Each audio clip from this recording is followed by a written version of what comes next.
solution.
Wow.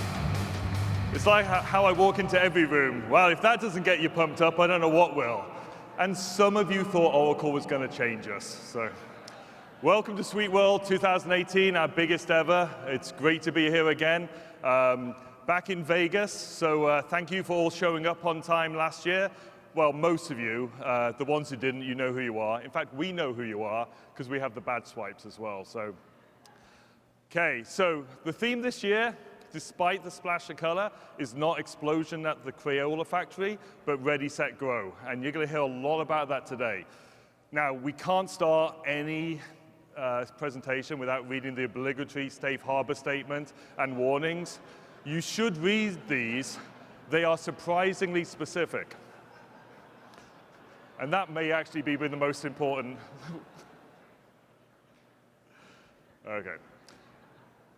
When we come to SuiteWorld, when we ask our customers what they like about SuiteWorld, what they love about it, the number one thing they tell us is they would love connecting with other customers. And they love learning from, you learn from each other. So welcome to all of our customers and our future customers. These are the actual pictures of customers who will be presenting in sessions. Over 80% of the sessions we're going to have this week have customers presenting them, so that's phenomenal. And we really want to take this concept of what we do here and really expand it out so that everyone can get some of the same experience. You're going to hear a bit more about that in a bit.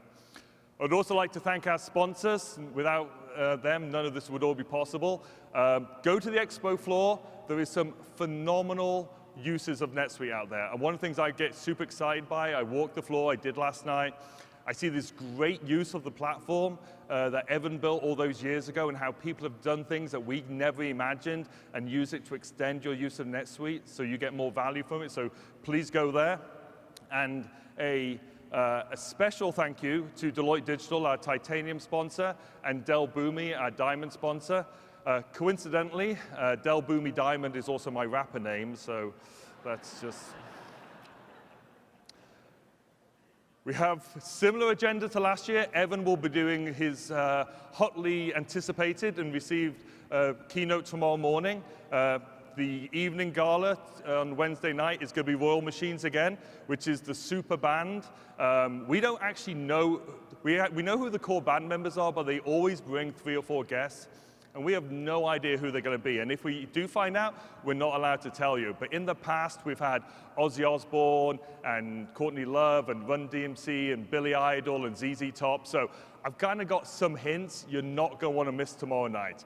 But an even more special guest is we actually have the opening band there. It's called Suite Crew, which is a NetSuite employee band. Now, I know what you're thinking right now, that this may not live up to the Rock and Roll Hall of Famers that we'll be following, but they are surprisingly good, and no, they're actually really good. And a special guest star on drums is Evan Goldberg, our own chairman and founder.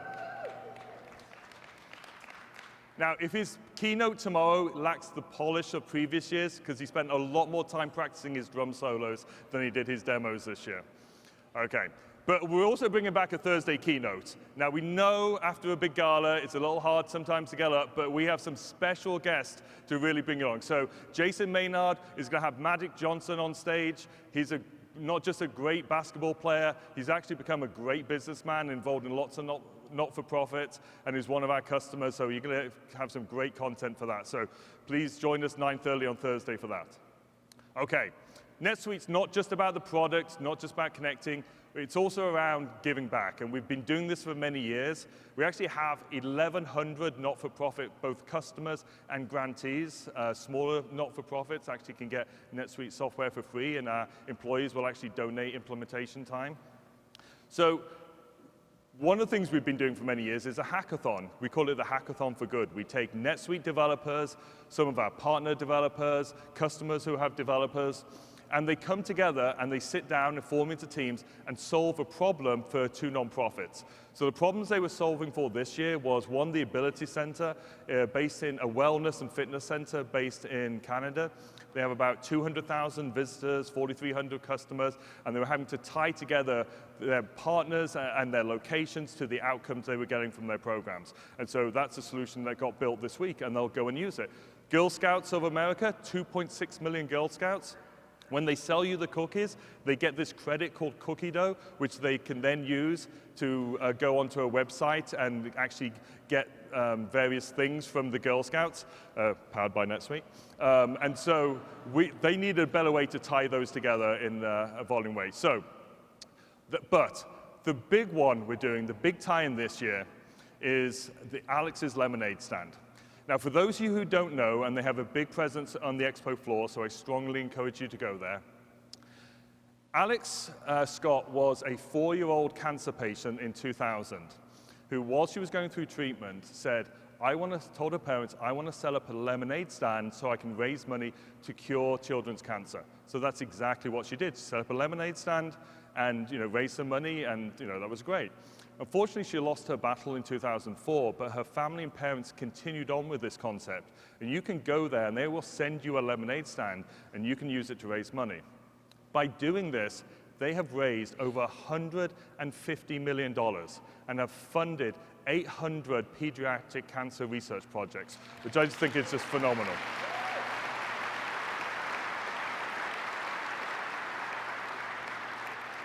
So we have a challenge this year for you. And this is something I'd like everyone to get involved in. So, one of the things that we're doing this year is we're really trying to get some social media involved, and we'd like you to take a picture while you're here of the event. There's lots of places in the expo hall and around where we set up spots for some great selfies. And if we get 2,000 shares, we're going to donate $5,000 to Alex Lemonade Stand. And if we get 3,000 shares, we're going to donate $10,000. Now, when I saw this first version of the slide, my initial reaction was, this doesn't seem like a lot. Given all this doesn't seem like a lot of money. And it turns out it was a corporate policy we ran into that we didn't have time to go get change. But so I think we can do better than this. So I'm going to double this. So I'm going to personally add another 5 to this. So we'll make it 10 and 20,000 for that. So I think that this is, if you go to the stand, you're going to want to donate. Okay. But before, Evan, He doesn't know I'm doing this. You want to join me in this? You're in? How much? 20,000. Oh, 20,000. Okay, he's upping me. He's like going 20,000. Wow. Okay, all right. Thank you, Evan. Thanks for showing me up in my keynote. I appreciate that. Fine, I'm in. Okay, I'm in for 20 as well. All right, so now we're at $25,000 and $50,000. So come on, we've got to be able to get 3,000 shares. That's got to be. And if any of you want to go as well, go online, alexlemonade.org/SuiteWorld and make a donation. If you read some of the stories in there, it's going to be really hard not to be moved by it. So thank you very much. Thank you, Evan. I appreciate that. All right, okay.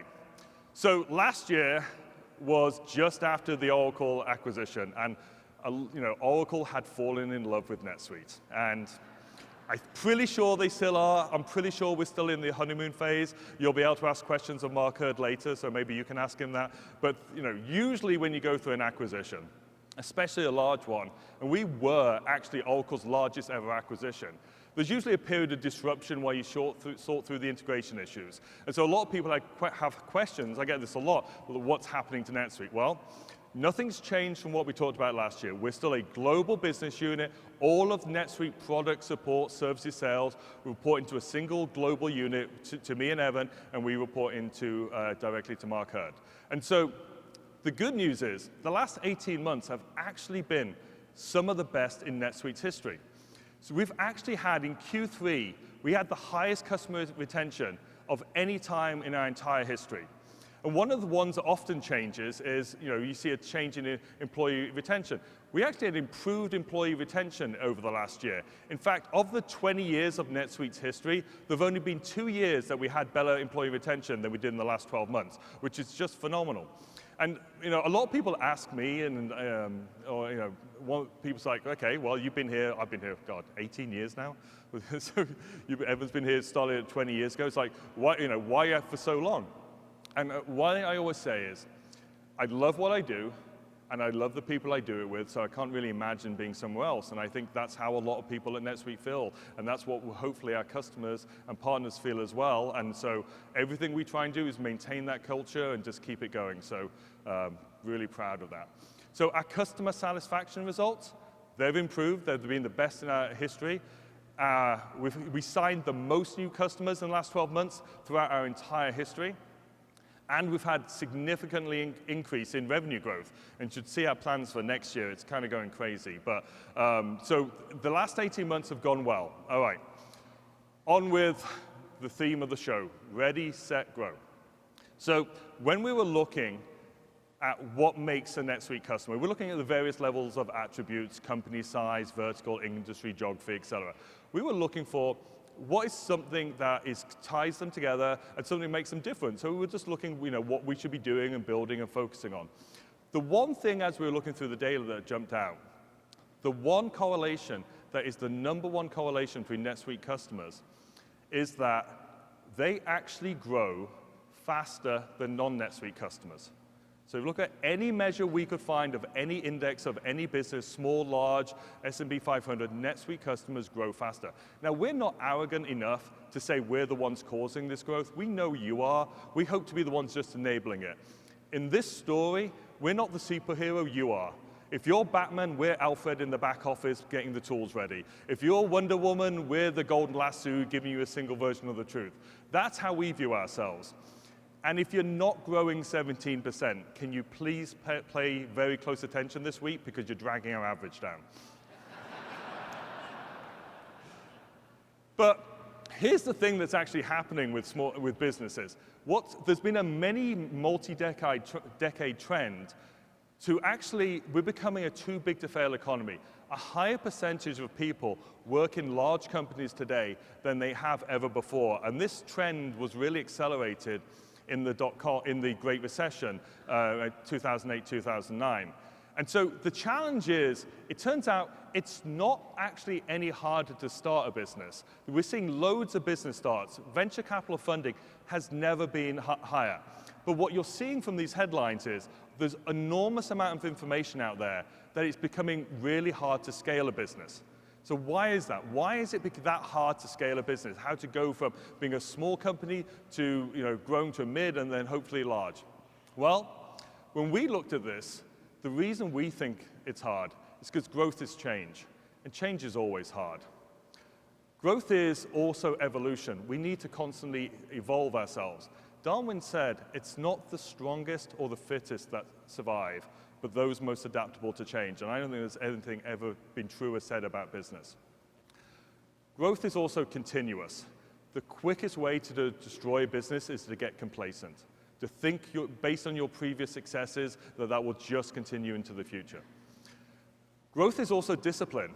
And it's not a word I love, but processes are really, really important to scale. The right processes. Not too much, not too little, the right processes. And this is not just financial, it's actually really more about the processes and how you deliver to your customers, how you support them, how you work with them. And you need different processes at different stages of your business. And so getting this right is actually really important. But growth is also focus. You must focus on a compelling business proposition of customer value. Growth, every business, especially a growing business, has constraints on people, time, and capital. You have to pick the thing that moves the needle for you, that really makes a difference for your customers and for your business. And then finally, growth is risk. Many customers have had uncontrolled growth, and that has had some serious risk and actually puts the business at risk.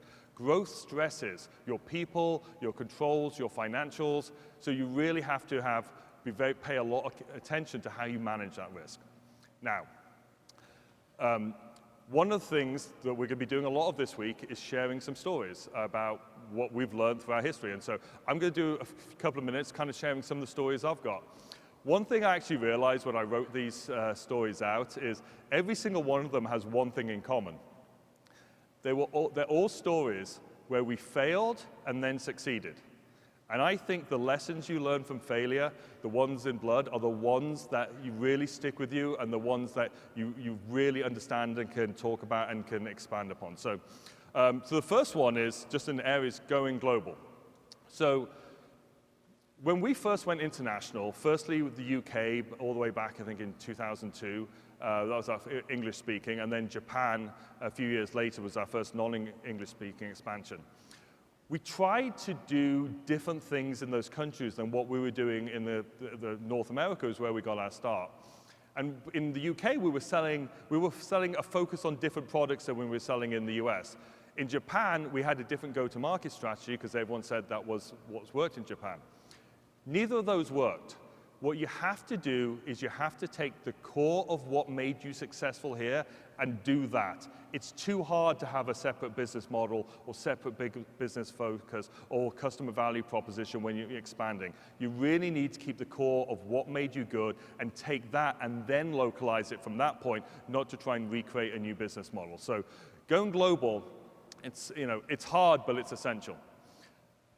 The other one that I've learned over a number of years is as you get bigger and as you scale and have success, you will have departments that were bigger than your entire company was just a couple of years before.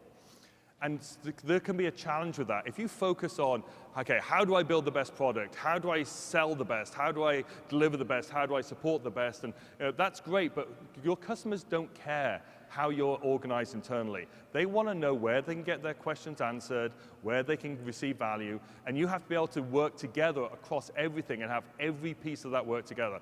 It's one of the reasons we created SuiteSuccess. It was one of the most difficult things we've ever done, but also one of probably the single most successful thing we've ever done. And that really worked to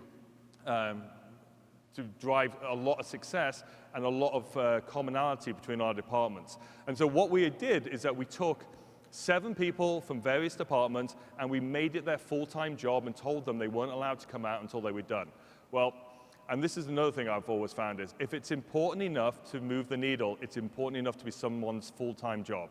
If you make it a project team or part-time, I've never had that level of success as I do when I make it someone's full-time job.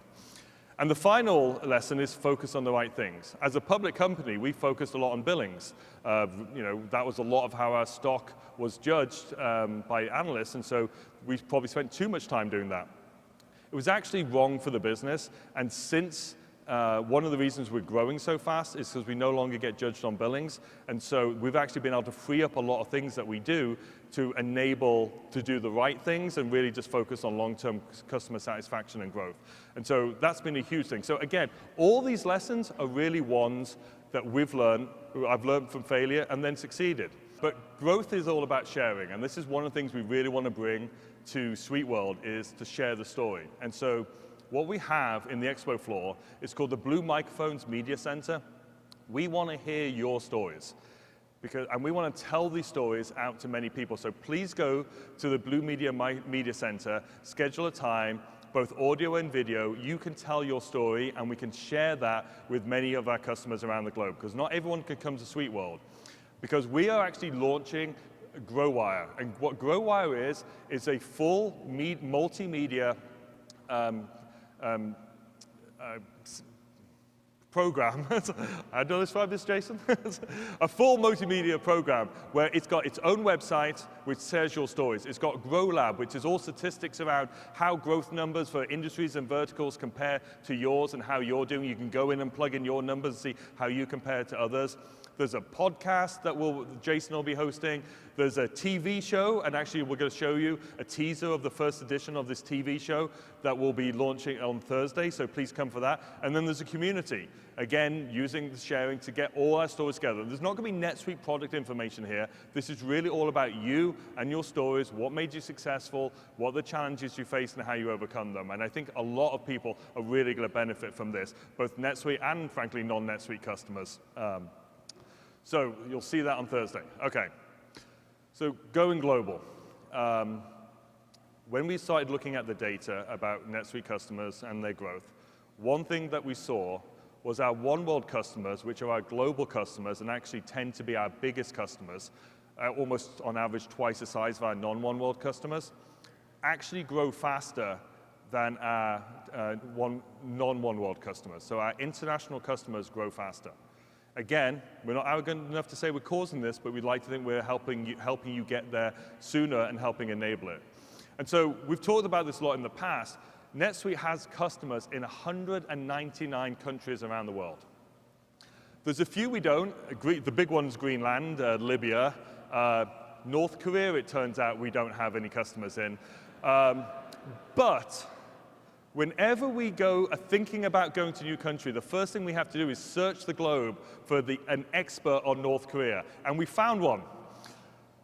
So Dennis Rodman is actually going to be here on the expo floor tomorrow. So any questions you've got about doing business in North Korea, he'll be there to help you out. So we got that going for us. Okay.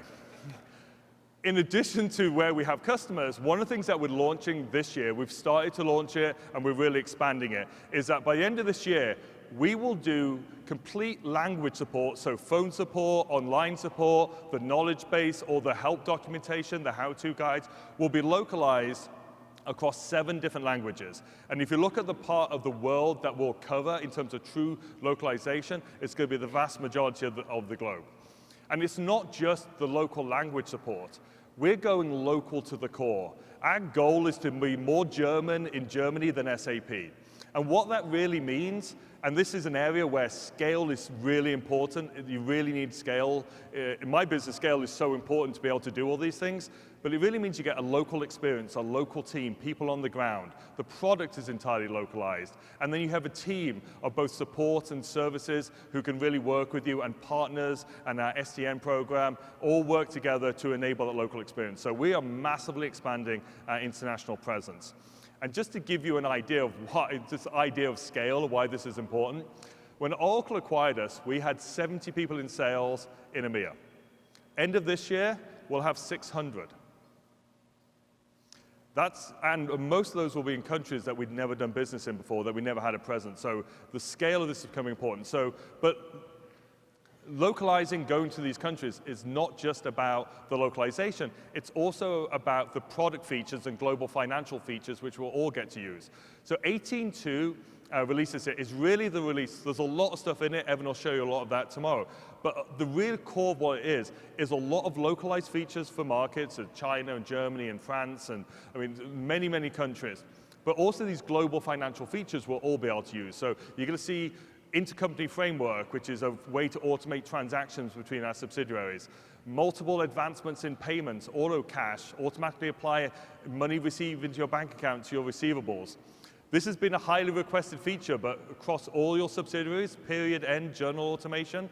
The accountants in the room are probably the only ones who'll love that one. Oh, they actually love this one. GL matching, which is really a way of doing reconciliations for non-bank accounts, helping reconcile your other balance sheet accounts. And then Suite Tax. This has been something we've been working on for many years. It's incredibly complex, but 18.2, it goes into general availability. And this is the thing that will allow you to have multiple indirect taxes, VAT, consumption tax, sales tax, all within a single subsidiary, depending on where your customer is located, et cetera. So these are significant advances that's going to help all of us go global and all of us do business all over the world. Now, to talk about going global and what that means and the challenges of that, I would like to bring up Chris Merritt, who's the Chief Revenue Officer of Cloudflare, and Robert Bavis, from Deloitte Digital. So, gentlemen.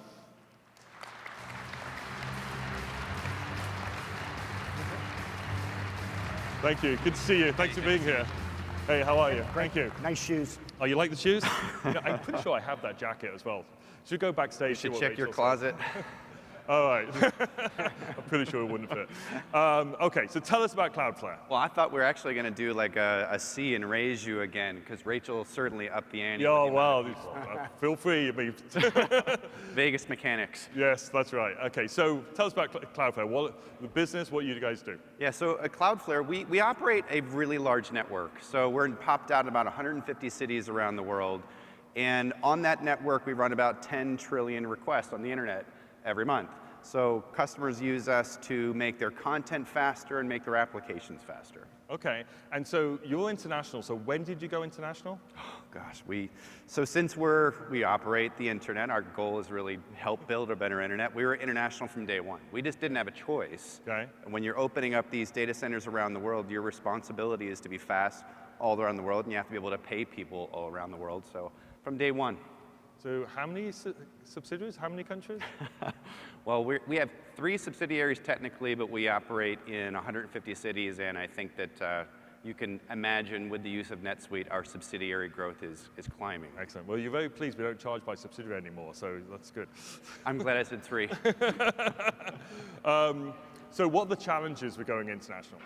I think that if you sort of think about the simple mechanics of paying people all over the world, there's a suite of things that are very well understood. I think for us, as we've grown our business, the thing that is probably the most challenging is keeping your culture the same. Right. So if you're growing in the 60 to 100% a year in terms of people, if you just think about something very simple, if you go into an office, whether it's your existing office or another one, if you have new people sitting next to new people, neither of them really know how to do their job yet. So we try to be really prescriptive in when we seed new offices or when we build new teams around the world, we try to seed them with people from other offices.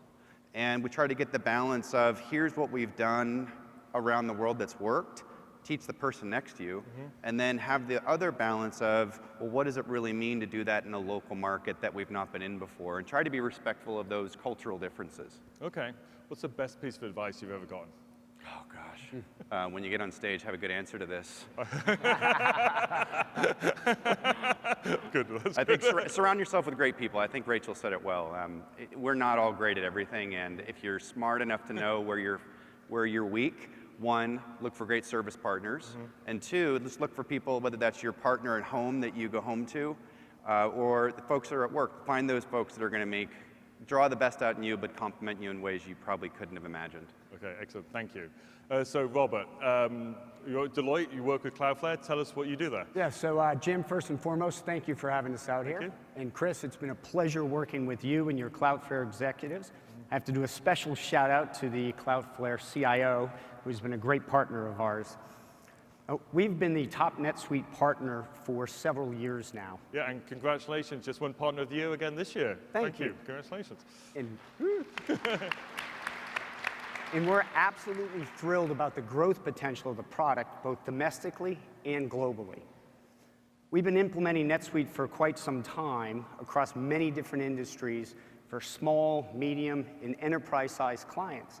And what we have found is that the scalability, the flexibility, and the stability of the platform has just been a great benefit to all of our clients. Now, at Deloitte Digital, we've created a framework that's called Digital Mix, and it's gaining a lot of traction in the market now. What it is a cloud-based set of applications for front, middle, and back office to help our clients on their digital journey. So going forward, and you'll see more and more about this, I'm sure, when we roll some of this out, NetSuite is at the heart of everything that we're doing for Digital Mix. It's literally the epicenter of the framework. So we're very excited about what you're doing because our success is tied directly to your success.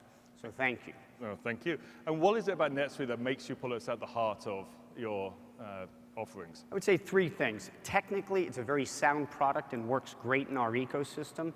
Number 2, it is functionally extremely robust. And 3, most importantly, it's got a global presence that helps all of our clients. Excellent. And what's the best piece of advice you've ever gotten? Bring $20,000 to every time you're on stage with Jim. Okay, thank you very much. Really appreciate it. Thanks a lot. Thanks so much. Great to have you here. Thank you very much. Cloudflare and Deloitte Digital. Thank you. Okay, we always have a scheduled time to make fun of the competition, but it seems a little bit unfair these days. Sometimes I forget how grateful we are to have a single product and a single vision, and one that we've been executing on for the last 20 years. When I sat down with our Microsoft competitive intelligence person and I said, explain to me their strategy, he started writing notes out, and this is what he gave me. So just be grateful you're not in this mess. And if you're confused by this, don't worry. So are Microsoft and so are their customers. So I'll move on. It's too easy to go after them. Okay. So break your silos. What does that mean? Okay. So last year we announced SuiteSuccess, which is our method of going to market by verticals and how we tie the entire business to deliver better outcomes for our customers. So we've had enormous success with this. And for those of you who weren't here last year, I'd like to call this the conjoined squares of success. But what it is what we discovered is the only way that you could deliver great products to our customers is you had to build it that way, you had to sell it that way, you had to deliver it that way, and you had to support it that way. So our SuiteSuccess methodology is really wrapped up into everything. These are completely pre-configured instances of NetSuite, which you can, if you're a perfect fit, it's literally about importing your data, getting trained and going. Most customers have to configure and customize on the edges, but this is a much, much, much better starting point. And this has all been built in our experience of working with many, many customers over the years who go through enormous scale. We have customers who join us when they're 5 employees and grow to 5,000. And so we looked at this and across the experience, and we built these stairways. So our stairways are depending where you are as a business, so you could be small and start at the established level, or then move up, and then as you scale and as you grow, we'll give you these predefined solutions, all built on NetSuite, all built with designed for you to make it easy for you to consume and easy for us to grow with you. And so this has been phenomenally successful. And in the last year since we announced this, we now have 33 SuiteSuccess editions across 14 industries. We have 84% of new direct customers buy SuiteSuccess, and we give this away to our partners for free so they can use it so you can get the same benefits as well. If you do a OneWorld upgrade from a SuiteSuccess account, it's 50% faster. So moving up the stairway becomes that much easier. In fact, 70% of customers who've bought have already moved on to the next phase of the stairway. And you're getting implementations are 60% faster. So this is really the core of how we go to market today. And I should really talk to your account reps about the value and that we bring with SuiteSuccess. So in 18.2, we're also launching some additional verticals with SuiteSuccess. We're doing food and beverage, health and beauty, emerging retailers. So these are really verticals within the industries. We're really going a deeper level, and we'll go even down to more level. You're going to see literally hundreds of SuiteSuccess editions by the time we're done. Emerging retailer, this is a fully configured financials, inventory management, point of sale, website, all together in one package. This is the sort of thing that people would pay millions of dollars. You can get this out of the box. You can actually be up and running on a full omni-channel experience in under 45 days. So this is, and we're making this thing way more vertical. We're creating vertical dashboards. The next generation of our vertical dashboards in SuiteSuccess, this is our dashboard for food and beverage, all tailored to exactly our learnings from all these industries and all the customers we've worked with. And on the stairway, we're adding all the different horizontal and features we're adding. So Suite People, which we announced last year, we're adding that to every single stairway. And there are stairways for every industry and vertical. So it's not just the wholesale distribution. So Suite People fits on the stairway. So does commerce. Commerce is so important that we've added that to every stairway as well. And when you look at why are we adding these things? Well, some of them are obvious, but why commerce? Well, if you're a NetSuite customer and you grow 17% on average, if you use commerce, you are growing 24% on average. Again, just highlights how important commerce is in order to be successful. Now, we launched SuiteCommerce Advanced 4 years ago. So SuiteCommerce Advanced was our what I think of SuiteCommerce Advanced is, it's like getting a custom suit, a bespoke suit, where everything is cut and fit exactly to your measurements, and it has driven incredible value. When most companies launch products, they start with simple and they add complexity. We allowed you to do everything. We gave you access to the source code, made you make any changes you want, a completely customized experience. And so we've taken that now, and now we're launching our second version of commerce. So we have SuiteCommerce Advanced, and the second version of commerce we're going to have is just SuiteCommerce. And what SuiteCommerce is, that's like our ready-to-wear suit. You buy it off the rack, you tailor it to your specific needs, but this is pre-built commerce. So I'm going to show you a quick video and give you a little taste of it.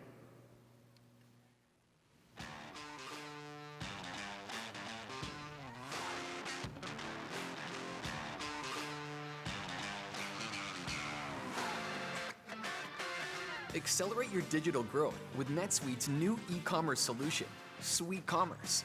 Deliver the relevant and engaging online experiences your customers expect. As part of NetSuite, you have the advantage of running your business on a single platform with pre-built themes, site management tools for business users, plugins to extend your site's capabilities, and an accelerated deployment.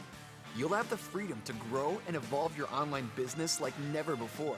It's easy to implement, easy to manage, and easy to enhance. Introducing SuiteCommerce. Ready, set, grow. All right, okay. So what SuiteCommerce is, it's ready-made. You have ready-made themes. We have 7 of them to start. We're adding about 2 a month. So these are not just the layout and the look and the feel. It's also all the functionality built in. So we have defined workflows based on leading practices, the best practices that we can find on how the best commerce companies work. It's automatically upgraded. It has all the same functionality, rich commerce functionality that is built into SuiteCommerce Advanced. You don't need developers. You can enhance with extensions, so you literally just click a button. If you want to add a store locator or ratings and reviews, click a button, it will add them in. And if you decide you want, the suite doesn't quite fit anymore and you want to move on, you can go to SuiteCommerce Advanced and get access to the sort code and tweak everything you like. We think this is such an important part of what makes a business successful these days, that every single company should be using SuiteCommerce. Every B2C, every B2B, some companies will have both, some will have multiple sites. We think it's so important. So we have a special offer for you. It is crazy dealing days. We are here to do business. Oh, the lines are open right now. Operators are standing by. We've got a deal that you have never seen in the history of NetSuite. So, the first 1,000 customers who sign up for one of our themes using SuiteCommerce will get it implemented for free. All right, okay, that's all I can do with that. Thank you. Thank you. I love those things. All right, okay, thank you. Oh. I told them a couple of days ago, I want those big inflatables that you see on car lots. And they're like, seriously? I'm like, yeah, I'm serious. Okay, but we are serious. The first 1,000 people who sign up for one of our pre-built themes in SuiteCommerce are going to get it implemented for free. We have, in the expo floor, there's a big SuiteCommerce area. You can go check them out. You'll see some of the themes we have today. And if you don't like those, there's more coming, and you'll be able to see that. So when you're ready, you'll be able to sign up. So that's how important we think it is, and that's how easy it is to get this experience. And you should be up and running in 30 to 45 days with a B2B or B2C website. And these are not basic websites. These are fully functional, all singing, optimized websites. So I'm very happy about that. Okay. And here's the thing. Talked about international, talked about commerce. If you use both commerce and OneWorld, your average growth rate is 44%. Again, just going out and buying these products doesn't make it, but you should be thinking of going international and adding commerce as a core part of your business, because the growth rate is phenomenal. Okay, so now we're going to follow that with the Intelligent Suite. You're going to see a lot of this tomorrow. It's one of the big announcements. Evan's going to give a lot more detail on this. I'm just going to give a quick teaser. When we think about intelligence in the suite, the way we think about it is in three ways. We think about insight, interaction, and automation. And what do we mean by that? So intelligent insight is we've always had alerts within the system, and these have been able to highlight you based on safe searches, but we're taking that to another level. We're not looking at just searches you give it. We're actually looking at your history of data, on-time performance, vendors, and actually going to assign probabilities based on certain factors that are defined, like on-time shipment, how often is there weather. I mean, we're going to look at multiple factors and give you an indication. And then that interaction, then make a recommendation to you to tell you, well, maybe based on our history with this probability, it's 90% likely if you ship from this location, not this one, that you'll get a better outcome. And then you can click on the recommendation, use the recommendation, and it will then go in, you click that button, it will update all your transactions and records in the system. So we think, and say, Evan will go into a bit more detail on this tomorrow, but that is exactly what you're going to get, how we think of the Intelligent Suite. We think of it in those three areas. Okay, now, I have another great customer story to tell you. So I'm going to now bring up a customer of ours who's been with us from the start, Cara Goldin, CEO of Hint Water, who I actually drink. And this is an amazing story. So I'm actually going to let her tell the story before I do the introduction. So Cara, why don't you come on up? Thanks. Oops. Made it through the rain. Yeah, well done. So, yeah. Great to see you. Thanks for being here. Okay, so I spoke to Cara about a month ago when we talked about doing this, and I haven't touched a Diet Coke since. Yay! So you've converted me. So explain to me, just tell everyone why, why you started the business. So I started at it from being a customer of diet soda and really realizing that diet soda was not so great for me. And I aspired to drink plain water, but I found plain water a little bit boring. I don't know if anyone else out there thinks that as well, but I started slicing up fruit and throwing it in water. It got me to drink water again, and then I looked for the product in my local hometown of San Francisco and couldn't find it, and decided I've got to go start this company. So that's how Hint began. Yeah, you also showed me a little bit about what's in a Diet Coke and why I shouldn't be drinking that, because it actually just raises your need for sugar, right? So. Yeah, so I mean, it's funny, mine was not a sugar addiction as much as a sweet addiction. Right. So diet soda really has a lot of other stuff in it. And I really started to realize that there were lots of things, not just diet soda, but also words that were out there that were supposed to be healthier and better for me, and were really not actually helping me get as healthy as I wanted to be. Okay, and so you've faced a lot of challenges on the way. You've never done this before, so tell us about a few of those. Yeah, so as I mentioned, I mean, early on when we decided to really focus on starting this company, and I really wanted to focus on building the right product and building the right brand, and a friend of ours who we trusted said, if I can give you one piece of advice, true story, work with NetSuite and make sure that you get it right from the beginning so that all your supply chain needs are in place. So even as a very, very small company, we partnered with you guys, and we were really excited to do so. And as we've scaled this business, and you guys have been such a great partner for us, and not just in sort of a traditional way that most beverage companies are scaling in stores. We're nationwide in stores across the country. Right. We do a lot in food service as well. But we also have over 40% of our overall business is online, which is very unusual for any beverage company. Right. So when we decided that we really wanted to focus on, really having a different point of distribution as well, we said, who are the partners that can actually scale with us? And some of those partners, frankly, didn't last. But NetSuite, from the beginning, was able to sit down with us and really look at, okay, here's a company that needs to continue to scale this business, and they've been right there with us. What was the thing your friend referred to the food and beverage business as?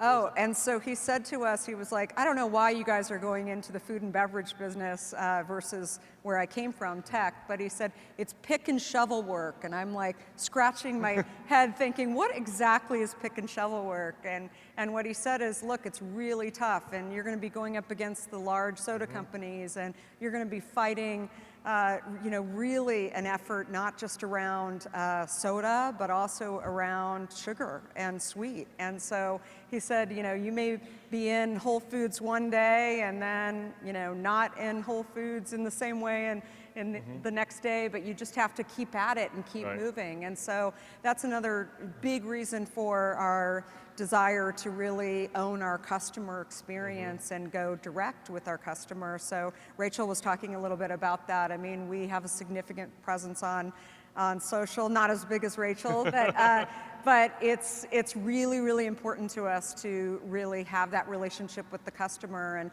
partnering with brands like NetSuite really allow us to focus on our customers, but also on the brand and growing it the way we want to grow it. Now, you have some unique challenges. Part of the benefits you bring is no preservatives, but that creates some challenge. You have to do a lot of production locally, right? I mean, it's pretty unique. So part of our, not just from a production standpoint, but just from a distribution standpoint, our desire was really to ship as locally as possible. So that is also something that, we don't want to have trucks going across the country shipping, water in trucks. We actually do everything here in the US as well, so we're not shipping water overseas or shipping bottle overseas. So that's a really a partnership plus for us. And as we go into other countries, we also wanted to be able to have partners that allow us to do that production locally in all of these countries as well. Okay, excellent. Now, it's not just water, right? I mean, this goes beyond that. I mean, you're doing a lot of interesting things outside in the wellness space. Yeah, and so recently we decided to launch a sunscreen, and a lot of people are like, okay, water and sunscreen, where is the tie-in? Did you hear my thing about focus? So yeah, exactly. So the tie-in is the fruit. And like I said, I mean, we never started this company to actually be a beverage company, but to be really a consumer arm to be able to bring out products that are, great for consumers' health. So our sunscreen it's a great product. It's available nationwide today, not just online on our website, but in Target. It'll be in CVS nationwide in May as well. And we're removing 2 ingredients in particular, oxybenzone and parabens, from our product. And look out for a couple of new categories that we're talking to NetSuite about as well, to really bring out the brand in people's homes. Well, I'm a voracious consumer of sunscreen, so I'm sure I'll be one of your first customers. And hint water, yeah, absolutely, too. absolutely. Been in our office for a long time. What's the best piece of advice you've ever gotten in business? I think that really, actually 2 things. Enjoy what you do every single day, because I think otherwise the days can be long and hard, and especially if you're fighting up against large industries, no matter what you're doing. So enjoy what you're doing, and I think also have purpose, right? And if you're, every single day I get emails from customers saying, you've changed my life, you've helped me drink water. So I think being able to do something in any industry where you're really making a difference is really, really important. Excellent. Well, So, thank you very much. I thank you really so appreciate it. much. Thanks Yeah, for being appreciate here. it. Bye-bye. Thank you. Thanks, guys. Color Goldin, everyone. Thank you.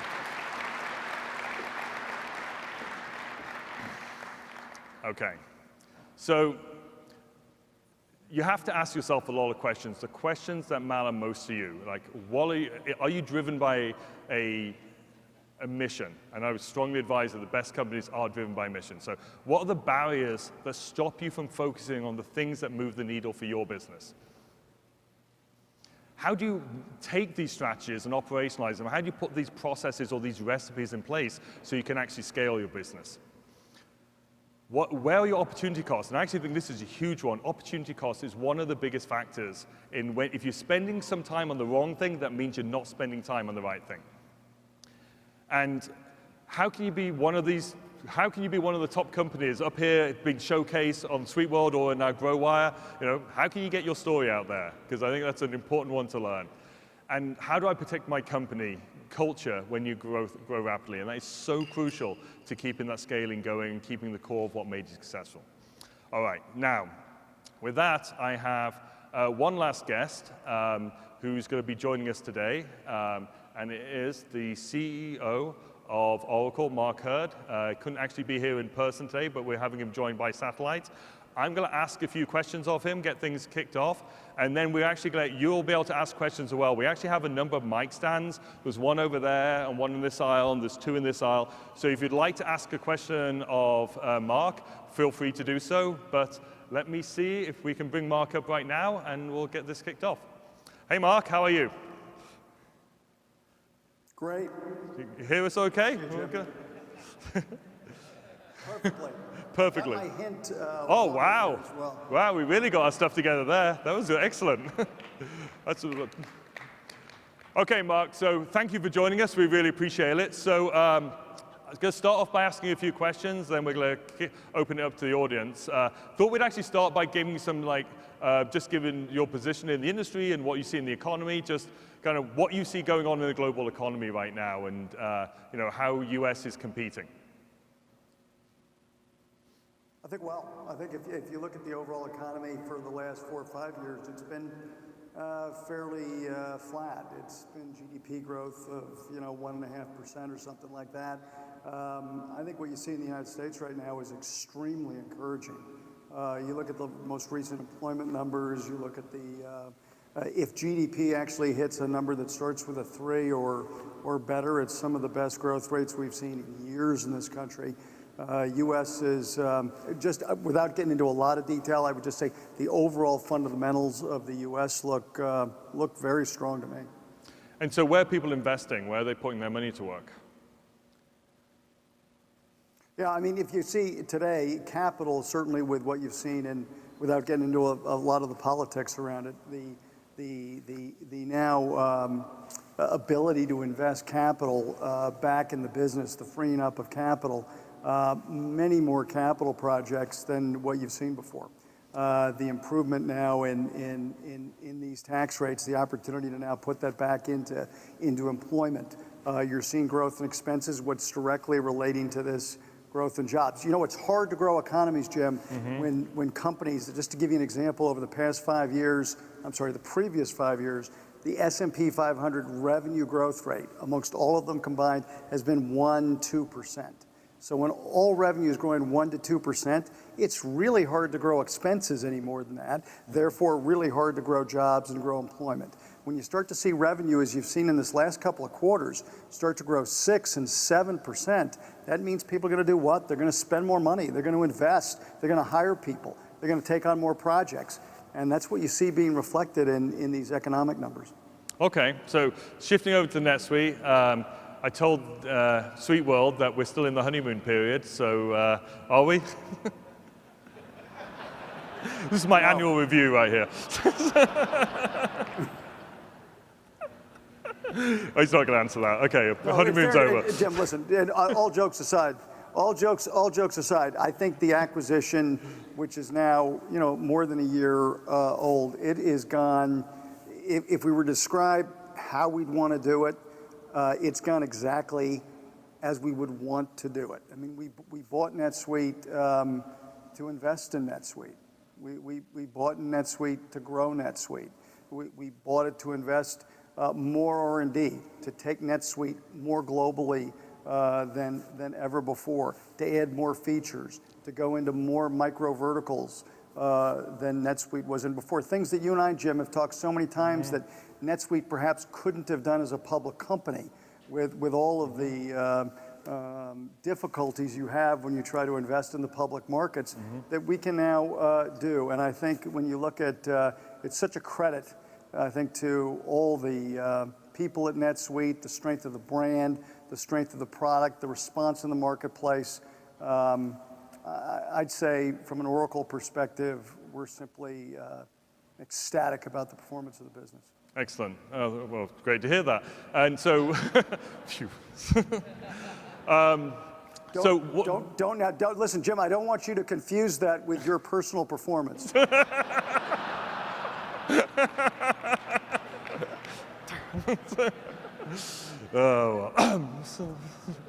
Okay.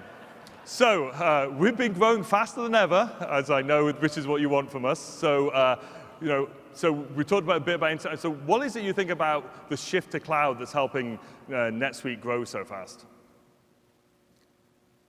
Well, I think when you look at the overall shift to cloud, which I believe is an irresistible force, I think when you look over the next decade, the bulk of the workloads that are in companies today are going to be in the cloud. And I think there are three promises that the cloud brings to customers. One, it simply costs less. There are no data centers. There's very little operational work. That work really gets moved to NetSuite's or R&D. Second, you simply get more innovation. The opportunity now to have a standard piece of code, which our R&D team and Evan's team is constantly updating, adding new features that you get as part of the subscription. You don't need a special partner. You don't need customization. You don't need an IT staff. And third, I think very importantly, it's simply more secure. So there are a few things in this world where I can pay less to get more that's going to be more secure. And Jim, as you know, as it relates to back office applications, front office applications, it's our intention to frankly out-invest everybody in the industry to lead that segment and bring all of those benefits to customers. Certainly been our experience. Okay, so finally, before I open it up to the audience, what are your thoughts on AI and machine learning? Everyone talks about this these days, and we're adding some intelligence to our suite. But what's your perspective? Well, I don't know what people in Vegas say about AI, but when you're in this valley that we're in, everybody wants to say AI 3 times fast to get their stock price up. And I think at the end of the day, AI is not going to be an isolated solution. I think what you'll see is AI integrated specifically into applications to solve specific business cases, whether those be in supply chain, whether those be in HR, whether those be in discrete reporting. The fact that you can now make hundreds and thousands of correlations, you can get the benefit of everything you've known and get it in a moment's notice and be able to answer questions that, frankly, today humans and analysts have to come to work to go do. I mean, I'll give you a simple example just in our recruiting. If I asked our head of HR, would you like an AI application? I'm not sure what she'd say, but if I told her that I could help her do a better job of recruiting the 2,000 college kids we recruit every year by knowing things like whether their GPA would do a better job predicting their future success at Oracle, or the school they went to, or their major, or any of these hundreds and hundreds of correlations, the ability now to prescribe a discrete training program, all of these things that now can be done algorithmically through AI that we simply couldn't do before, she's going to buy that every single day. And so I think you'll see AI, Jim, really integrated discreetly into the apps, discreetly into the use cases. They're going to make for better outcomes. Okay, great. Okay, now we're going to open it up to the audience. So if you have questions for Mark, I say we have the microphone stands around, so please step on up. And if anyone's got a question, we'll kick it off. Okay, I'm having a hard time seeing the mic stands. Okay, we've got a few people walking towards them now, so give us a second.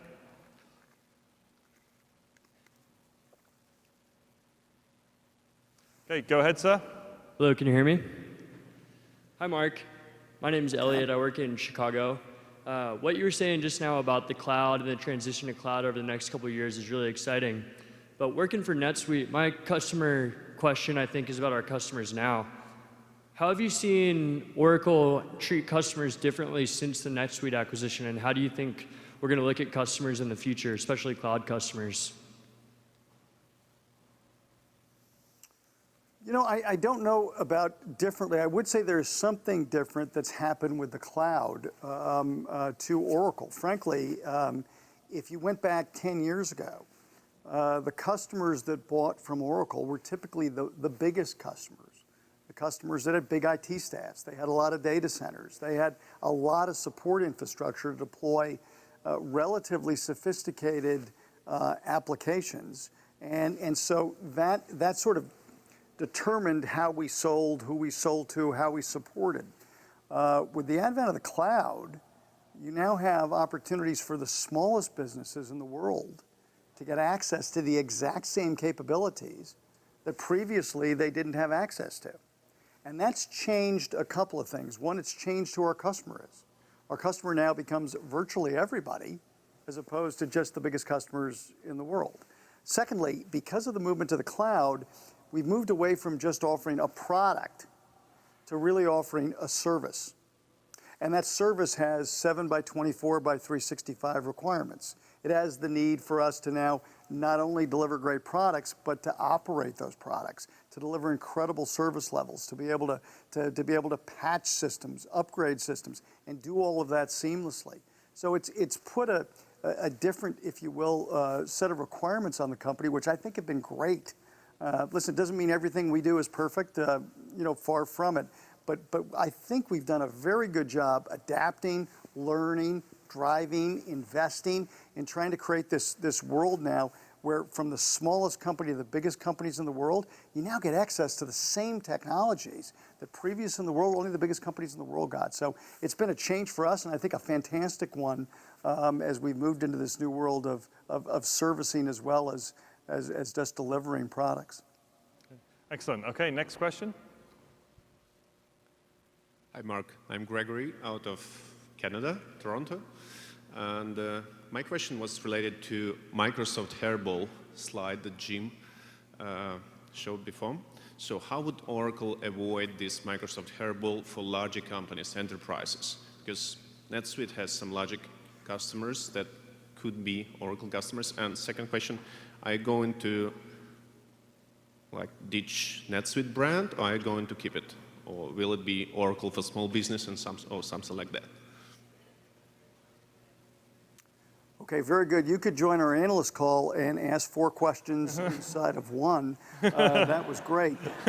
So let me try to hit a couple of your questions. At the time of the acquisition, I know in the press release that I sent out, I actually put out a quote that I expected these 2 products to live forever, that being Oracle Fusion Solutions and NetSuite. We have no intention of ditching the NetSuite brand. We've kept the NetSuite brand. We're actually promoting it, supporting it. We think it's got tremendous brand value, and we're actually bringing it globally around, or moving it around the world in addition to just where it was prior to the merger. So let me just add to it. I expect the products to go on forever, NetSuite to go on forever. I think we'll supplement the product with yet more capabilities, more technologies. Over time, we'll look for ways for the products to integrate and work yet even better together. I was not privy to Jim's hairball chart, so I'm a little out of context with that question. So sorry about that. Mic is not on. Okay. It was a very good picture that explains the complexity that potential users or existing users of ERP customers have when trying to select a solution from another vendor. I'll show you no the such slide. Complexity Well, in NetSuite case. by the way, this isn't true of. Yeah, and by the way, this isn't true of just ERP. It's true of all of IT. So all of IT really has been bought and consumed by companies as piece parts, modules and different servers and operating systems and databases and different pieces of applications. And all of this is what's become extremely complicated today in IT. Systems, applications are really hard to upgrade, really hard to modernize. Part of the reason this whole movement to the cloud is so attractive is the opportunity to get to standardization, get to simplification while you get to modernization. Our objective across Oracle and our entire application suite is to keep things simple, to keep things modular, to allow you to mix and match, but to do it in a way with as consistent an approach as possible. I do not believe that the marketplace is going to trade all this incredible complexity that's been created on-premise over the past 25 years and replace it with that same complexity in the cloud. You know, my advice would be to go to as few a set of partners as you possibly can. That's the operative word, is suite. So it isn't just net application, it's NetSuite. And so our strategy has always been that a suite works, because I want this application to work with that application, for data to move back and forth seamlessly. And so I believe all of these things I said about lower cost, more innovation, and more security is right. But I think the operative word around it all is keep it simple. Get stuff that can work together seamlessly, and that's core to our strategy. Okay, thank you. Take a question from over here. Yes. Hi, Mark. Jason here from Australia. We've seen NetSuite growing aggressively internationally through the Oracle investment. What lessons or what things should NetSuite customers and NetSuite be looking out for as part of that expansion? And what lessons have you learnt by doing that with other acquisitions you've made? Well, I mean, most of the companies that we buy fall into three categories. One obviously is that there's a financial element to it. But second, that it strategically makes sense. And third, that we can actually operate it, run it, invest in it. And so our view with NetSuite really hasn't changed from the day we started on the acquisition, was that we knew it was an extremely strong piece of code. We loved that it was built on Oracle technologies. We knew it was scalable. We knew all of the things about the code, because frankly, before we bought NetSuite, we were actually great partners with NetSuite. So we knew a lot about NetSuite. Many people at NetSuite had been at Oracle. There was a very close relationship between the two companies. Now, at the same time, Jim may have a different answer, you know, in the audience today, but I would say that my guess is Jim would say there were a lot of things he would have done if NetSuite wasn't a public company that would have allowed NetSuite to have done some of the things you described sooner than after Oracle bought them. And this gets to back when you go public, and you go public early, and every single quarter you have to report out to shareholders about your progress. And they have certain idiosyncrasies they want to see about how you invest and how you gain returns. Frankly, inside Oracle, we have those pressures certainly at a macro level, but in the context of NetSuite, we can do the things that NetSuite couldn't do. And so the lessons we'd learned that we applied to NetSuite was, let's invest, and let's invest early. And investing early for us meant add, again, more R&D, not less. Invest more distribution.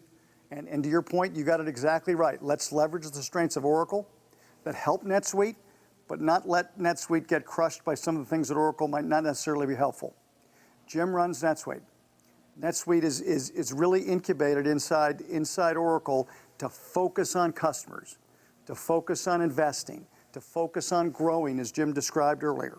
And part of that strategy for us is going global, getting to markets in Asia, getting to markets in Europe, investing in our product, localizing for more countries, allowing our product to be available in more countries, leveraging our data center footprint around the world as we do it. Take advantage of all of Oracle's strengths, and hopefully we put as little of Oracle's bureaucracy on top of NetSuite as possible. Also, the customers get a better advantage. Excellent. Take a question from over here. Morning, Mark. Jim Ballou, out of an Atlanta firm. We do nationwide legal services. We also do work internationally, and with all the talk about going global and GDPR and the revelations around Facebook, I'm curious what Oracle and NetSuite will bring to the table in terms of privacy, compliance, GDPR. Well, it's certainly a big issue, and I think that this issue won't slow down. So I think as you get into, for everybody that gets into GDPR and may not know what that is, it really is the privacy laws that affect many sovereign countries in the way they look at safe harbor data privacy, which in many cases means localization of data inside the country where the data actually emanates. And so for us, I mean, we've got multiple things to deal with. First, it means we have to have more data centers than, frankly, you'd probably like. We have to have data centers now in many countries for the reason that you described. Frankly, we can get through many of the networking and latency issues with sheer performance without necessarily having a domestic data center in every country, but GDPR certainly drives need for a bigger footprint. Second, technically, you'll see us do things in many of our technologies where we actually encrypt the actual data itself, so that the data that you actually give to us looks to us like encrypted files. So even the personnel that's dealing with the file, what they see is an encrypted file, not necessarily your data. And so for us, you know, I think what you want to feel good about with us is that a lot of I talked about AI mainly in the context of an application. As you see, the next generation of databases will be very AI driven. We have a database we've released called the Autonomous Database. The Autonomous Database literally self-patches, meaning, for example, we released a patch to a database. It could take 9-10 months for that to ripple its way through our on-premise user base. That now gets done automatically. All of the tuning, all the optimization gets done immediately. So now all of those vulnerabilities are closed. And not only are they closed, in many cases they're closed around encrypted files in a data center sovereign to the market where the data emanated. So that collection of things is very different from what you're hearing maybe out of some of the consumer brands. And I think you're going to see extremely a big competitive advantage for Oracle and NetSuite. Okay, we're going to do 2 more questions before we wrap it up. The mic at the back. Good morning, Mark. This is going to be a question out from left field, probably even in the bleachers. So I'm curious, if you had to take your life savings, all your net worth, and invest it in one of 3 things, which one would you choose and why? 1, quantum computing. 2, terraforming Mars, like Elon Musk says, you know, we need to go up there and get houses ready and apartments before World War III breaks out, figuring out how to colonize that planet. Or 3, reverse aging. Which one would you choose and why? Thank you. Yeah, thank you. It's a very thoughtful question. I'd really, I'd like to invest in Oracle stock.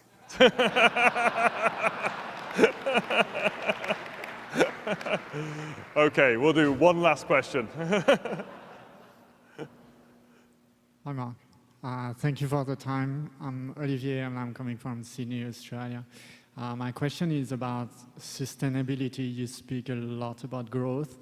How are you able to respond to the actors on the internet, especially lately, that seems to be more and more virulent into attacking the prime holders in countries, for especially USA?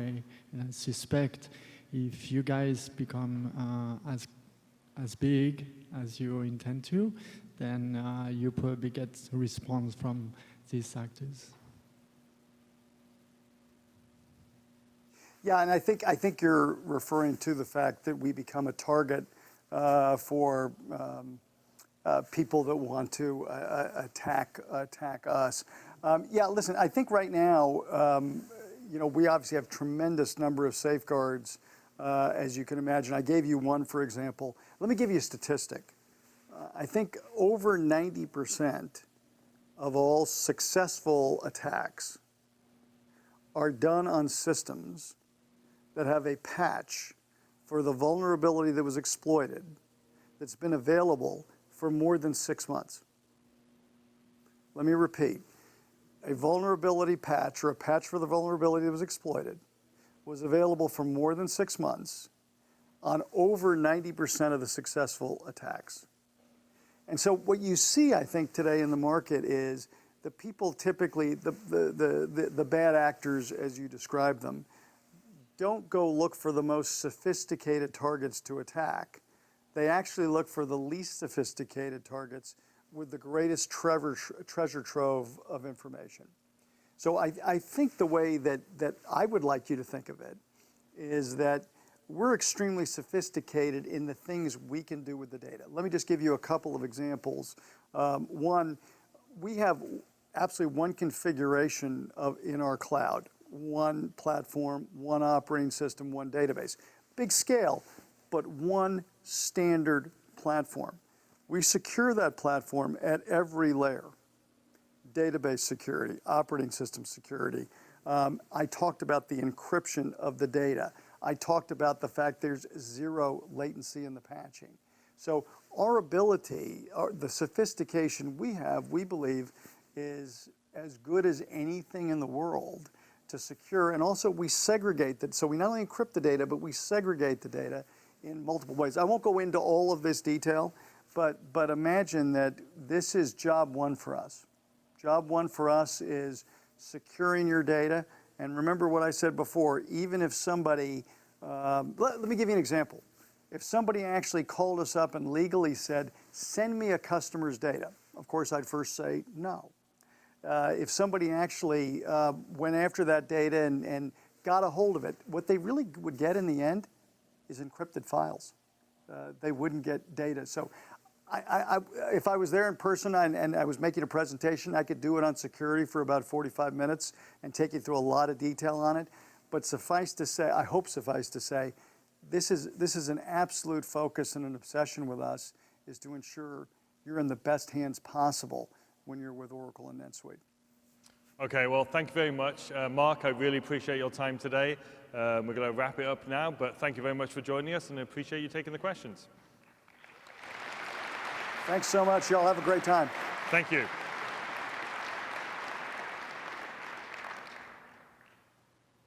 Okay, well, that's the end of today's keynote. So on with the rest of the show. So have a phenomenal SuiteWorld.